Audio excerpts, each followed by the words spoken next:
Okay, tonight I am going to do gratin, gluten free. My son is gluten free, so most of the stuff that goes up on my channel is gluten free.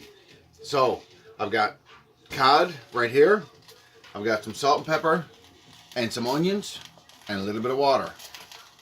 Just gonna boil this off first. Now the trick with this is that you don't want to cook your fish too much.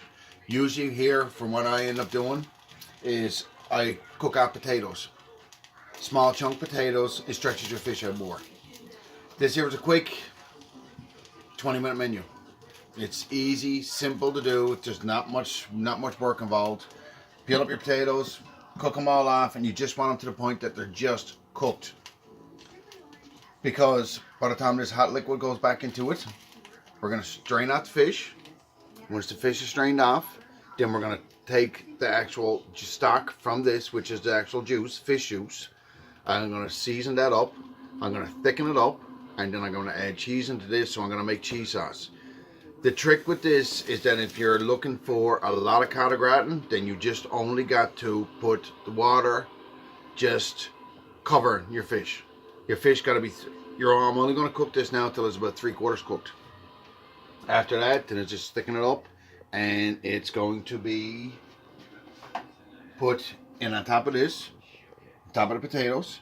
Then you make your cheese sauce, pour it back in, cheese over the top, underneath in the oven, underneath broil. So usually not going to take long.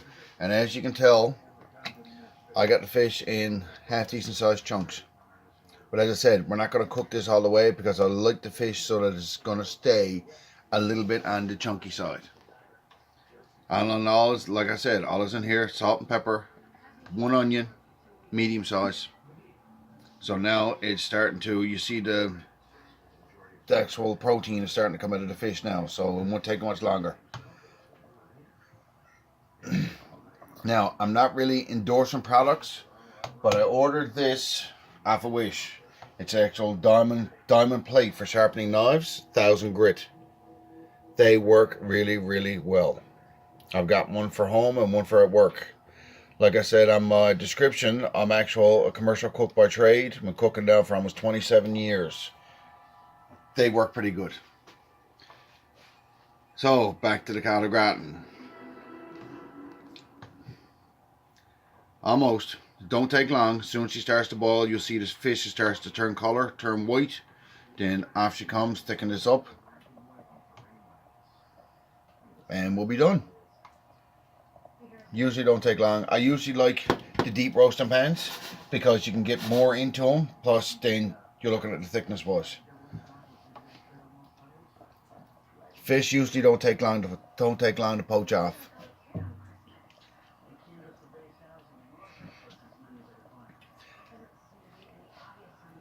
I've got a couple of more actual recipes that I'm going to be doing them in the next couple of weeks. I've got a mousse recipe that I might be doing tomorrow night. It's mousse strip loin in chanterelle dust, seared off. So that's probably going to be tomorrow night. Hopefully. Now you see the fish starting to fall apart. You know you're done. You can just see it starting to fall apart. It's still a little bit raw in the center, but remember, this is going to continue on heat, and then in. So, I'm going to hold off on that for a second because I don't want to lose all of my juice. And I don't want too much water coming out of this just going in with this because you got cheese sauce and you want to keep it half decently thick.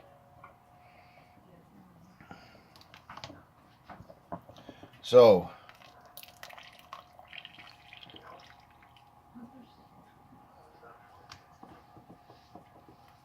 and that's fine. Let your water keep boiling. Don't turn your burners off.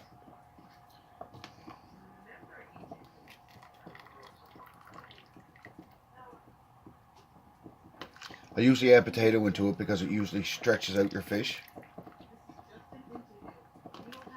This here is about 3 pounds of fish.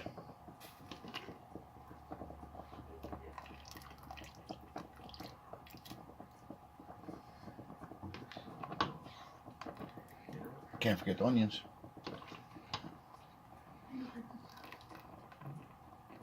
And guys, feel free to comment. Give me ideas. Let me know what you think. I've had a few people comment on one or the other, the gluten-free fish and chip batter that I've done. And thank you very much for the comments. Greatly appreciate it. For those of you who don't know where I'm from well, I'm not from, but living in St. John's, Newfoundland. I grew up in a small community out around the bay from here, which is used to be a fishing village. So that's why I got the little bit of a Newfoundland accent, what one missus actually commented on.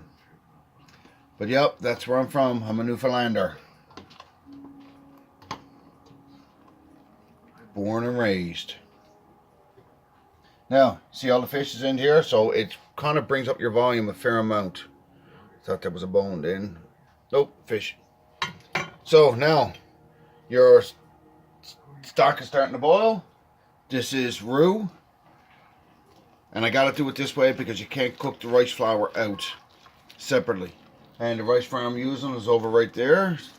My daughter's on the video, on the camera, so she'll shine it over there. That's the rice flour I usually use for most of my recipes.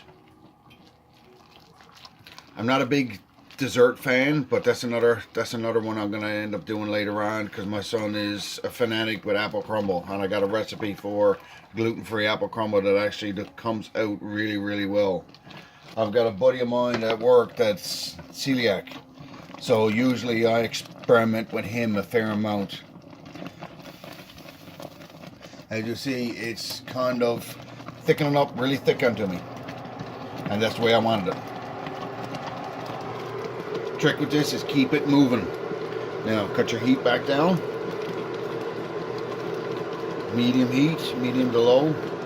As long as as long as the steak keeps boiling,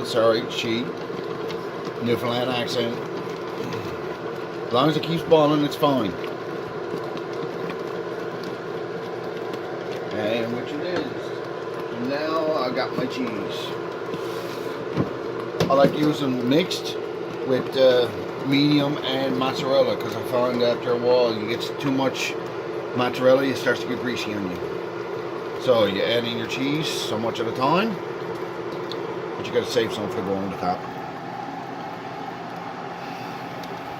You notice the color starting to change now because that's the cheddar mixing in through it.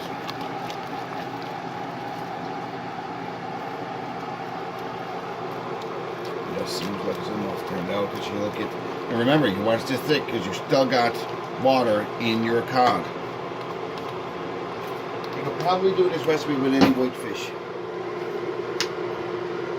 Taste it. Perfect. Because I already seasoned the water. Thank you, Denise. Now, this is done. Off she goes.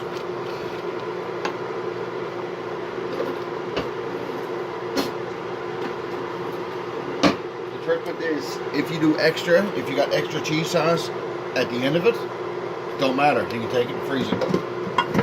All you gotta do is make sure that you actually reboil it. Now I'm just gonna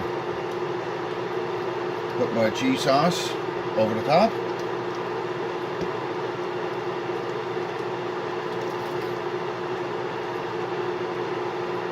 It will sink down through. Probably got a little bit too much cheese sauce, but that's for now. I just got enough this time. Usually I got extra.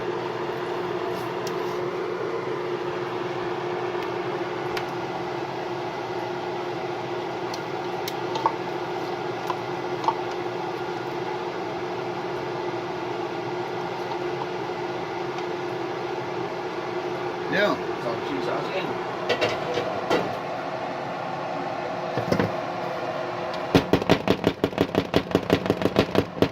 You can give it a little shake because it'll knock some of the air bubbles out of it. And the cheese sauce will sink right down through it.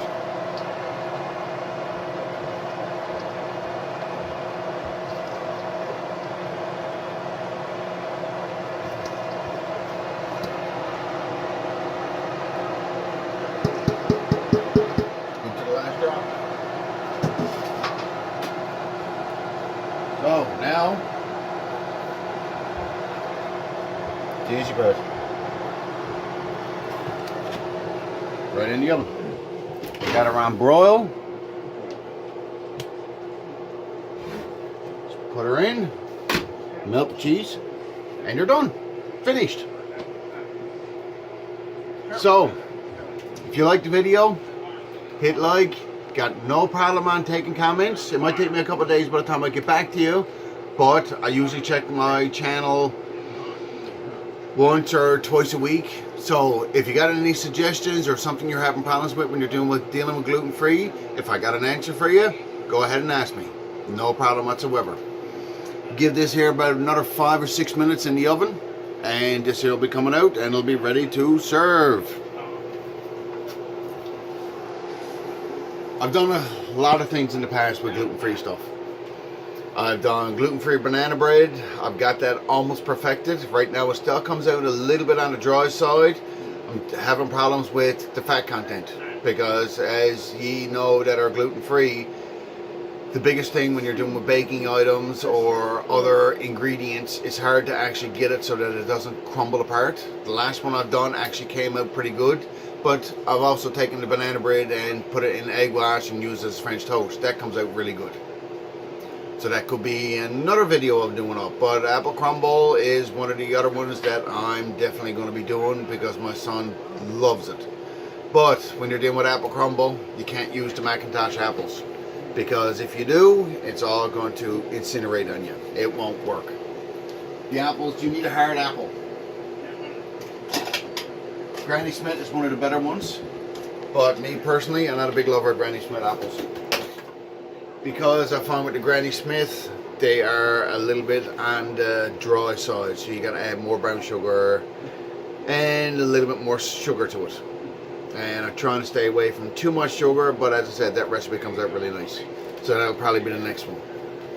This here won't take much longer. The cheese is already melted, so just kind of want to brown it up a little bit. And as I said, your fish is already cooked. With the cheese sauce and that over it, 5-6 minutes later, it's cooked off and ready to go. Potatoes are already cooked. So, as I said, this here, 20 minutes. And you should have no problem in doing that. And it'll soon be almost time now to take this here out of the oven, and it will be done. And I just tell him the autistic son is right behind you, and he sat down waiting for it. Because he loves the fish. So, now it's the waiting game.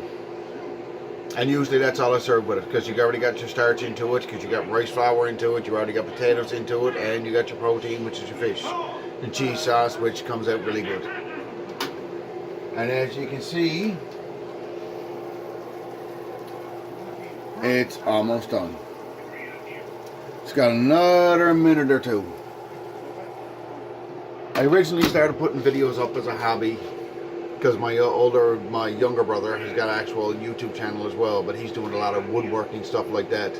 But I enjoy cooking, especially where I'm a commercial cook by trade and my son is gluten-free, so I get to experiment a fair amount. But like I said, gluten-free cooking is not easy. Once you get the recipe down pat, you got it. Like the gluten-free fish flour, the fish batter, sorry. That came out good. I finally got that down, and as you've seen on the video, considering I've got a couple of thousand people is after looking into it, and a few people is after commenting onto it that enjoys it. And I also got my guinea pig down to work, we'll say, that I've originally started actually doing up some of the recipes and giving it to him. And he's trying them out. I've actually given him some product that I'm after doing up, like fish. I end up doing up fish and chips and sent it down to him. He sampled it and he had no problems. I give him the actual written down recipe. He went back to Nova Scotia, where he's originally from, give it to his mother-in-law to try with the same rice flour that I use, and it came out the same thing like most of you now that's after trying it. It came out phenomenal. Don't have a problem with that recipe. I've also got another recipe for pancakes. That's another one, and that works too. Now, here she goes. Done. Just wanted to brown up a little bit.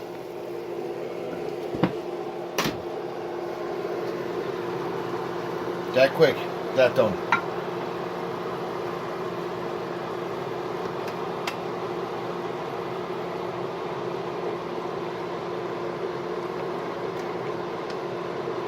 Now that's gooey.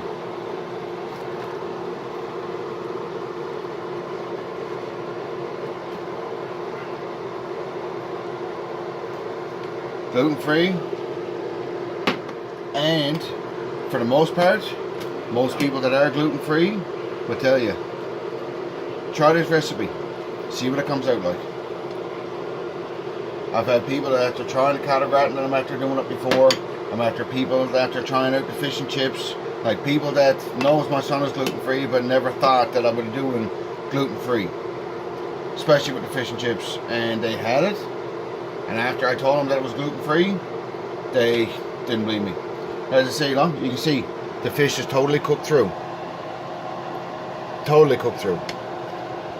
And that's it. Done.